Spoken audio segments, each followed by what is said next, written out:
Paulie, want a cracker?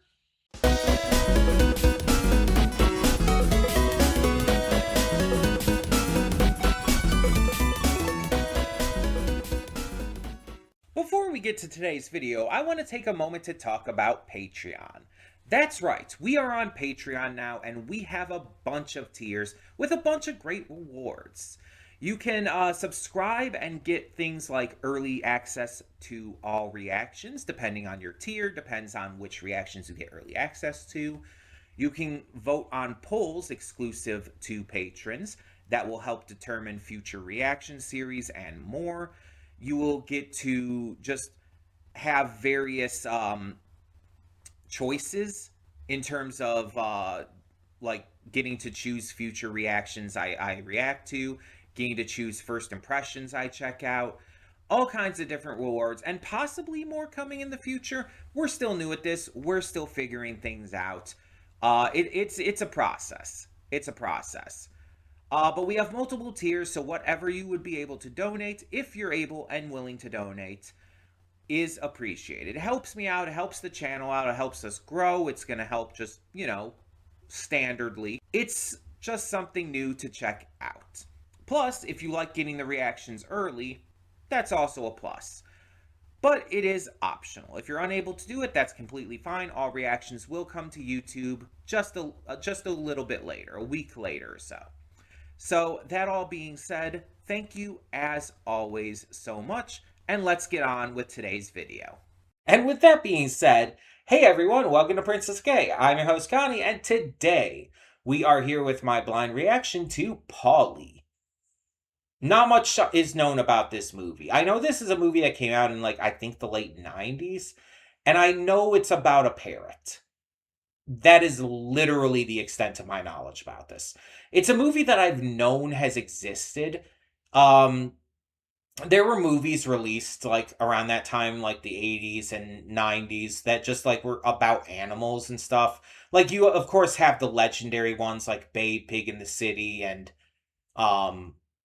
Homeward Bound, Air Bud, stuff like that.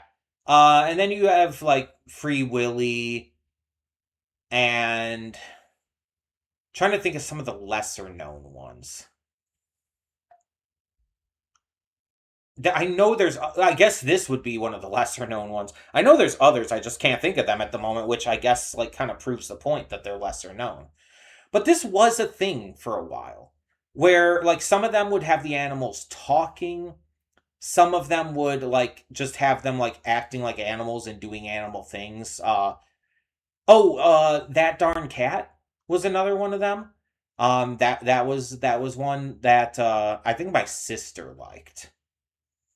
And I grew up with some of them, but there were others that I just never saw for one reason or another, and this is one of the ones that I just never checked out.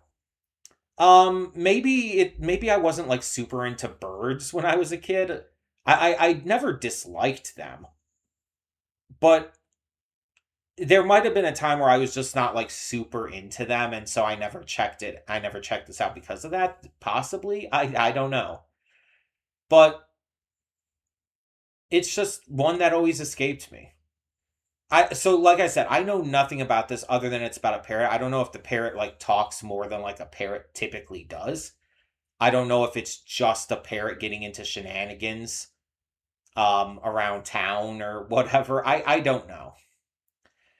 But I'm curious to find out. This is I feel like I've been doing some heavier movies lately, and so I wanted something that would be a little lighter, a little more fun. And again, knowing that this is one of those kind of those animal movies that came out around that time, it's this is definitely a more lighthearted film, even if it has some surprisingly intense situations, which some of those movies did. Homeward Bound had some surprisingly intense situations, especially if you're a kid. But overall, it's they're a lot more lighthearted. They're a lot more fun. And so I think this is a good movie to kind of just decompress and have fun and relax to. Nothing that's super heavy like some of the stuff we've reacted to lately, 12 Years a Slave. Because God, that one really just kind of depressed me. um, but yeah, I think this is a good idea. And the funny thing is, it wasn't even what I was originally planning on doing for the second movie this week. I just figured it's like I wanted something a lot more lighthearted, and it's like, this is on the list. Let's go with it. So yeah, like I said, not much to go off of going into it, but I'm excited to see what it's about. So let's check it out. Hold up just a sec. Before you click that link down in the description below to get to today's video, I want to remind you of all the awesome content we have both on this channel and the Princess of Gaming channel. Let's check it out.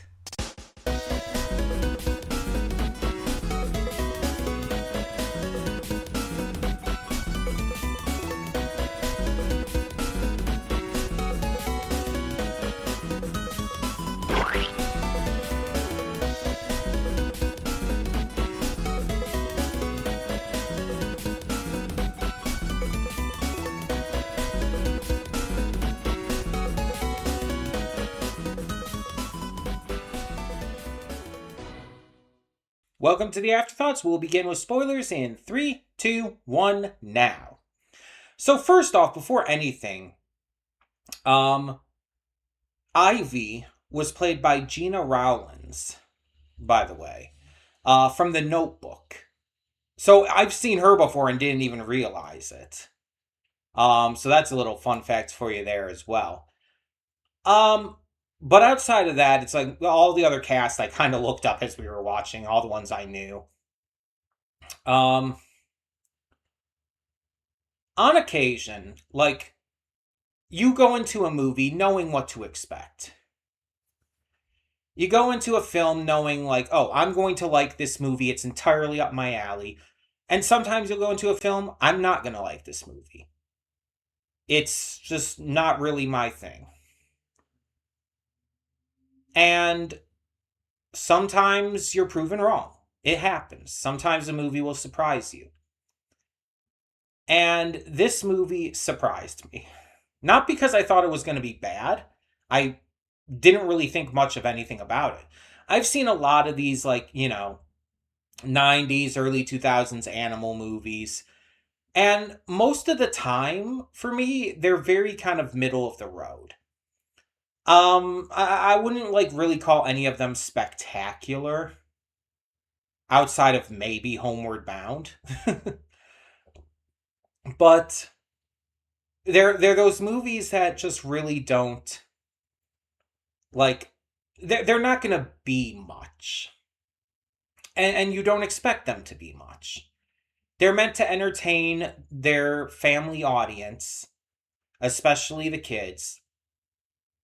And definitely meant to make you go out and buy a pet,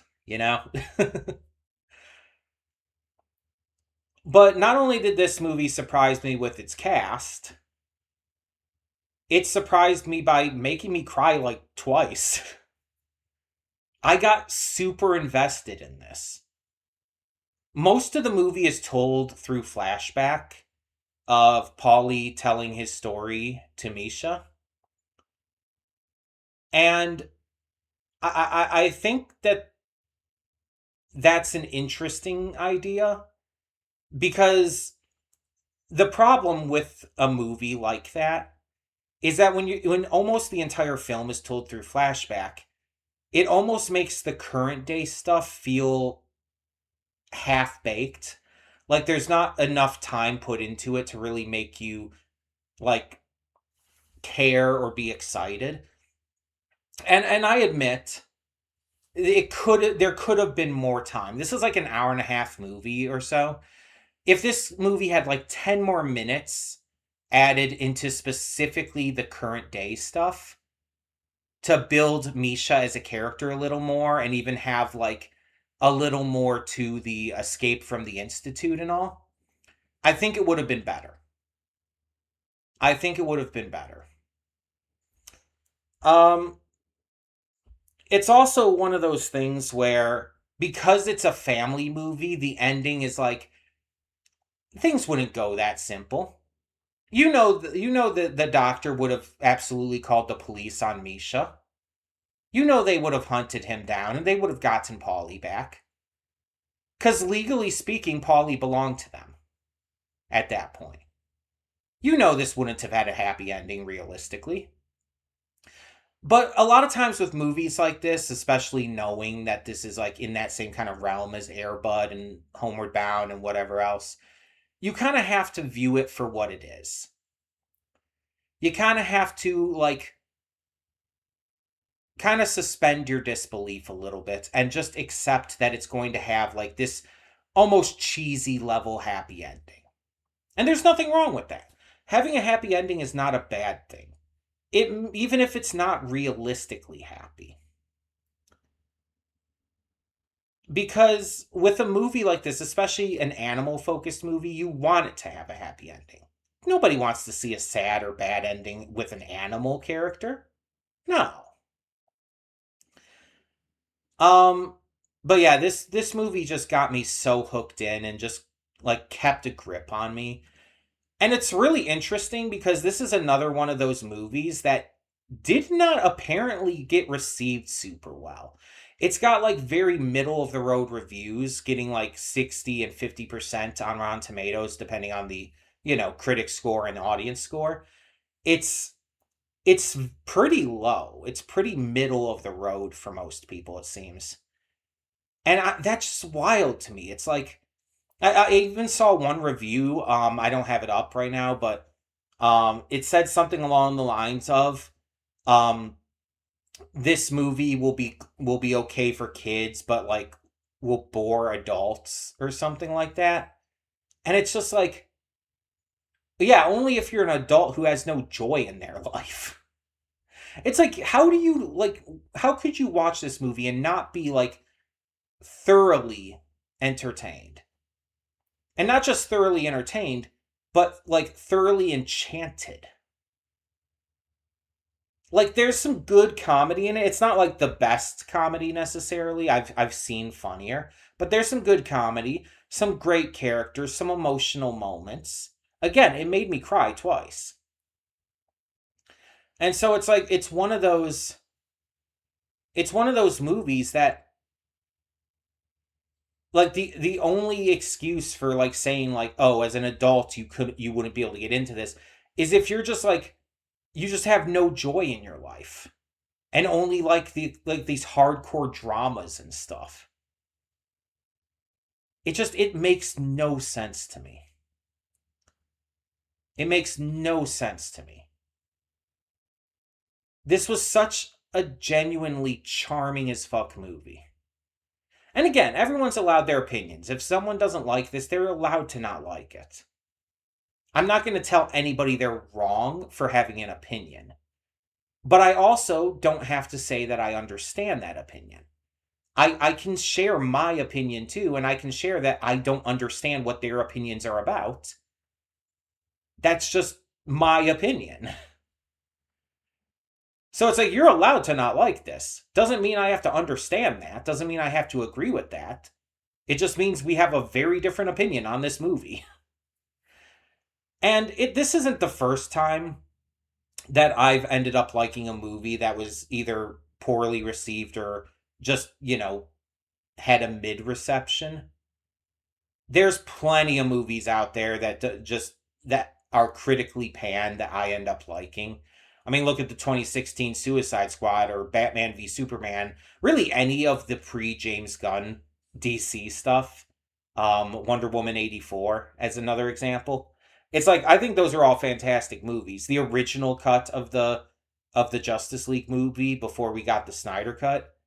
It's like, I think they're all fantastic movies. But, they're critically panned.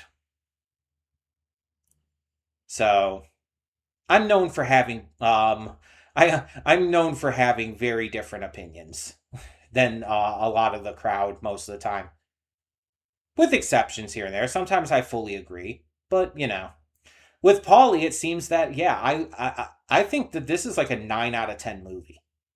Genuinely, I think it's that good. Like I think it is that charming. It is that fun. It's that cute. It's just that good of a movie in my eyes. Like, is there better? Yeah. I would say Homeward Bound is better still.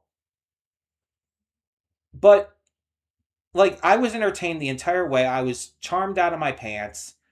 I was, like, super invested the entire time.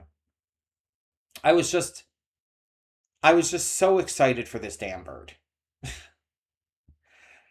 And it's like, I like the way it handled certain things too, like the entire conflict with Marie's father and her stuttering issue. I also like how at the end Paulie didn't instantly accept Marie because it had been so long he didn't recognize her.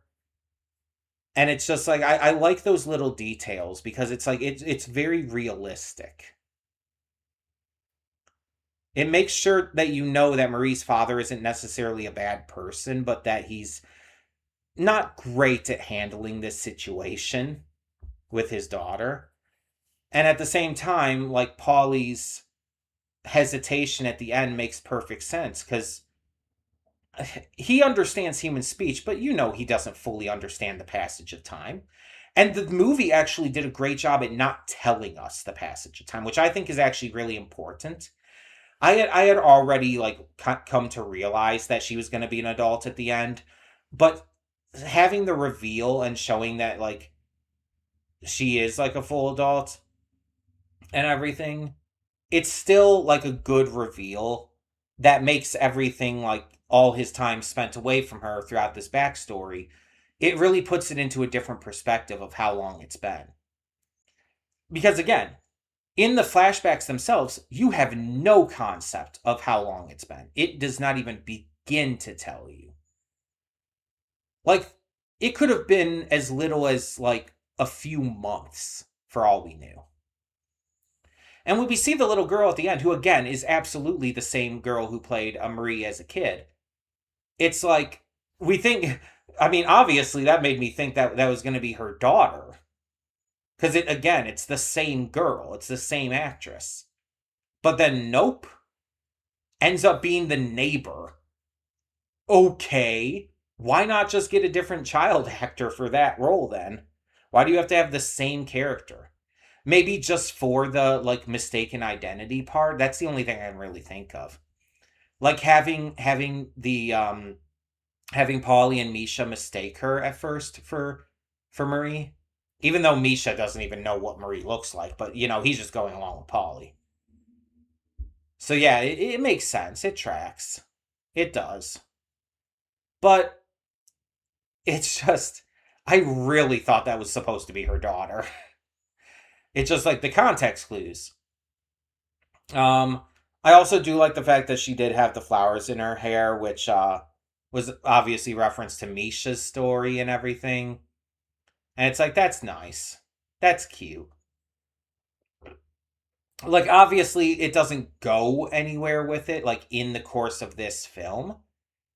It just hints at like, oh yeah, the possibility of a relationship is there now. The idea of that is more about like, you know, don't be afraid to speak up. Like find the courage to be able to take a chance and just give it that opportunity. It's not even about whether or not they end up together or whatnot. That's literally not the point. The point is that he took the chance, that he spoke up, that he didn't let his fear consume him like he did with the girl from his past. And that's that's a good lesson. And again, I said it in the reaction, but it's one that like kind of connects to me a little bit. I've always been like cripplingly shy. I've talked about this before on the channel. I am an extrovert, which means I love being around people. I love hanging out with people, but I am aggressively shy. I have a very hard time actually communicating and talking to people. And throughout my entire life, whenever I've had a crush on somebody, like I've always had a hard time saying anything. I think there's like only a couple people I have ever admitted my having feelings towards, and it's never gone well, and I think that's made it worse for me if I'm being honest. I think that's made me more scared to actually speak out. Because people say all the time, it's like, oh, the worst they can do is say no. It's like, yes, and that feels horrible. It's like, oh, but then your life just moves on as it was before. It's like, yes, that's the problem. That feels horrible. People use that as if it's like some kind of like thing to make you feel better, but it's like, no, that does not help me feel better. That is literally the worst thing they can do is say no, is literally the problem, and that's what makes me scared.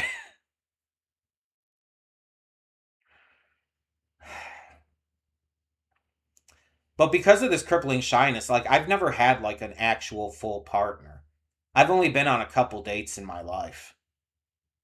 Like it's something that like really like just bothers me about myself.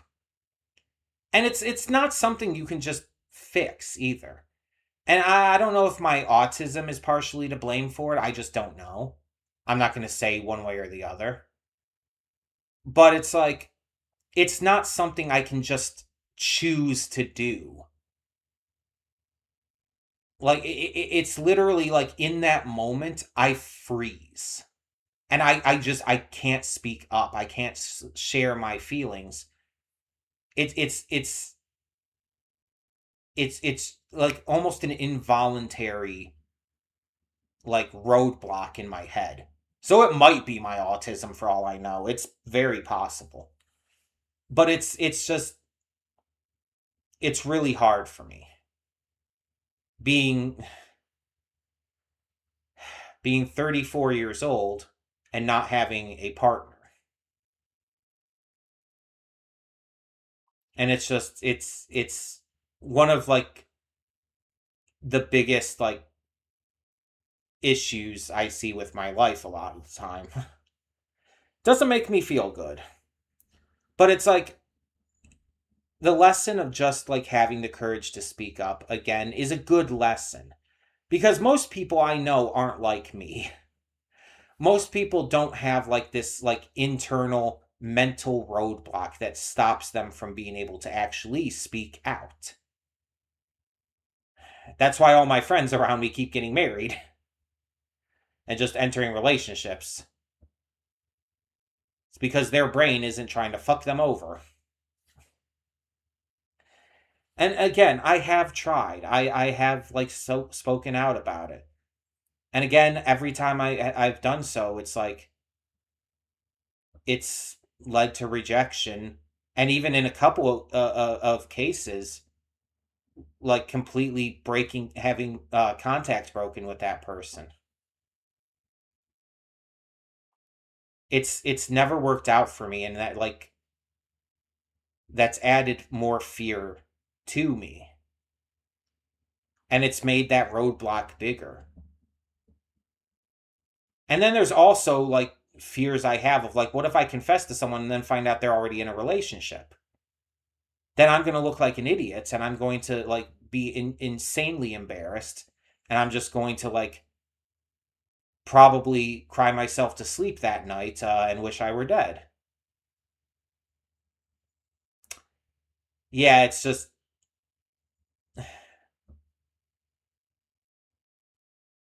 I'm probably gonna end up alone. God damn it. I'm making myself sad here talking about this. Um yeah, it's just it's one of those things where I don't know what to do. And maybe it's something that with enough work I could get past, but I've tried my best and I haven't been able to break through that kind of mental roadblock. But enough about my problems, enough about um my crippling shyness like keeping me from having a love life. This movie the one downside is I think it needed a little more time to flesh some things out. And I think I think that would have like really just pushed it up to being a lot better than than it is. But again, as it is, I still say it's like a 9 out of 10, which is like still phenomenal. But it could have been a 10 out of 10 for me. I don't think it would have ever been a perfect film, but it could have been a 10 out of 10 with just like 10 more minutes of content. But again, I don't think the like creators of this, the writers, the director, I don't think they were trying to do that. They're just trying to make like a fun, cute family movie that kids and parents could enjoy together. And I feel like that's what this was. So I can't be disappointed because I feel like this succeeded at its goal. And again, it definitely kept me invested and hooked the entire time. But tell me in the comments below, what did you think of Paulie? Did you enjoy it as much as I did? Did you have other issues with it? Let me know. And thanks so much for tuning in. For now, I'm Connie and I'm signing off. See y'all next time.